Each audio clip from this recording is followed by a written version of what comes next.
Sir, सबसे पहले आज का जो प्रोग्राम आप लोग ने जो फेलिसिटेशन प्रोग्राम रखा गया है, जरा हमें विस्तार से बता दीजिए कौन कौन सा काम है किया था ना। तो नमस्कार सभी एमपीएल का व्यूअर को। मैं कर्मेरम, प्रेसिडेंट कारको वेलफेयर एसोसिएशन, और मेरा साथ है अची बकुबा सर, हमारा जनरल सेक्रेटरी है, और हमारा पीछे है हमारा कासू कारको स्टूडेंट एसोसिएशन का प्रेसिडेंट डाक गरीबा, और इसका साथ है हमारा सारे एग्जीक्यूटिव बॉडी मेंबर्स। तो मैं जितना भी एमपीएल का व्यूअर्स है आप सबको मैं बताना चाहूँगा कि आज हमारा बासर में कारको हेरिटेज म्यूजियम सेंटर में हम लोग एक फेलिसिटेशन प्रोग्राम रखा था। तो ये इस प्रोग्राम का खास मकसद था कि to acknowledge the academic excellence of the students in competitive examinations, और उसका अलावा हमारा कारको में जितना भी इंजीनियर, डायरेक्टर और डीसी लेवल में जो रिटायर हो गया है उन सब ऑफिसर्स को हमने लाइफ टाइम अचीवमेंट के तौर पे ऑनर किया है। उसका अलावा हमारा कारको समाज में जो स्पेशल अचीवर है, जैसे कि आईएएस में इंडक्शन हुआ है हमारा ताइका है आईएएस, और हमारा दून ममता रवाजी जो हाल ही में आईएएस में इंडक्शन हुआ है। और इसके अलावा आप सबको पता है श्री मिनली गई जी जो फेमस और सारे अरुणाचल में फेमस है फॉर हिज ब्रेवरी, तो उसको भी हम एज ए कारको की तरफ से सारे फेलिसिटेशन किया है। और इसका अलावा हमारा पीला सब कारको करके हमारा कारको समाज में 11 सब क्लान से उन सब प्लान में से एक एक करके हमने एक एक फिलर्स चुन के हमने आज फेलिसिटेट किया है। तो सर लगभग कितना कितना टोटल टोटल टोटल हमारा students sports achiever class 10-12 gold medalist मिला कर 20 था और हमारा जो लाइफ टाइम अचीवमेंट अवार्ड में 18 थे और हमारा पिलार्स ऑफ कारकॉम में 11 जन को दिया गया है और स्पेशल अचीवर में हम 10 आदमी को दिया है। तो सर एक चीज़ नोटिस किया गया तो यहाँ में सिर्फ आपका जो ए बड़ा वाला को ही आप लोग ने फेलिसिटेट किया गया है, जो बी सी वाला को नहीं किया गया है। इसका मकसद क्या था ना, क्यों हाँ, ऐसे ये हुआ है? बहुत ही अच्छा सवाल है। ये इसको हम लोग बहुत ही डिटेल से डिस्कशन किया था। जितना भी एग्जीक्यूटिव मेंबर्स है हम सब बैठ के इसका बारे में डिस्कशन अच्छी तरह किए थे।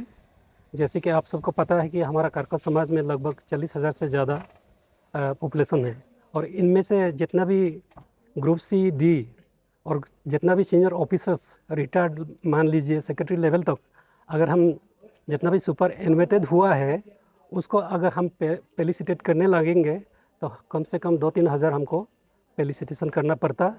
इसलिए उसको मिनिमाइज करने के लिए हमने एक बेंचमार्क सेट किया था जो कि director level, chief engineer level और डीसी एंड एबव उनमें से जितना भी उस रैंक का जितना भी ऑफिसर्स रिटायर्ड हुआ है उनको हमने फेलिसिटेशन किया है।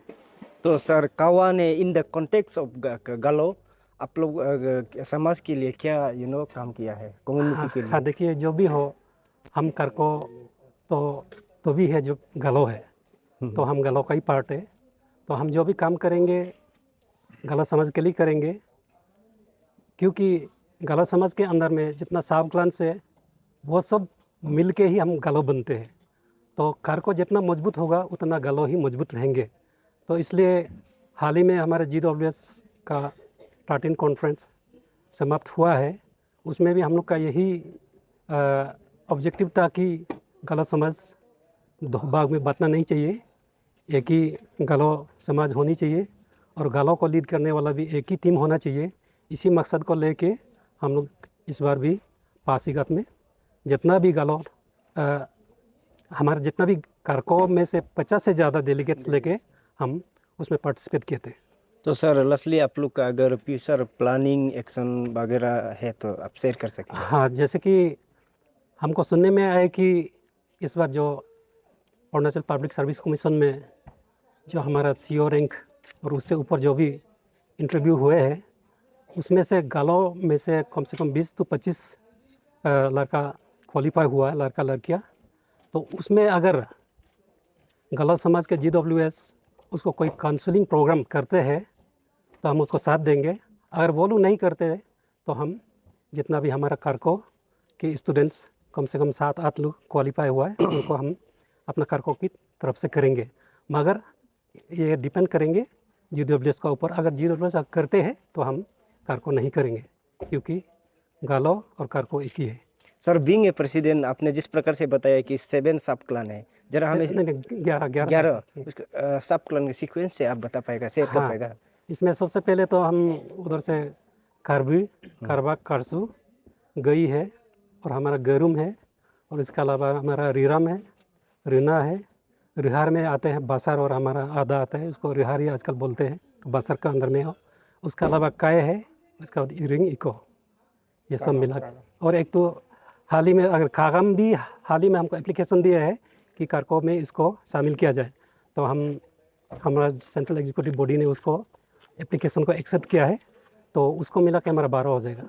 तो अरुण बोर्ड जो क्लास 8 को दिया जाता है स्पेशली, ये भी एक टर्निंग पॉइंट है बच्चा के लिए, जिसका थ्रू बूस्ट अप भी करना पड़ता है। तो आप लोग इसमें उन लोग को क्यों ऐड नहीं किया गया? हाँ, ये एक्चुअली हमारा परंपरा रहा है कि क्लास 10 और 12 को ही हम लोग अभी तक फेलिसिटेशन करते हैं।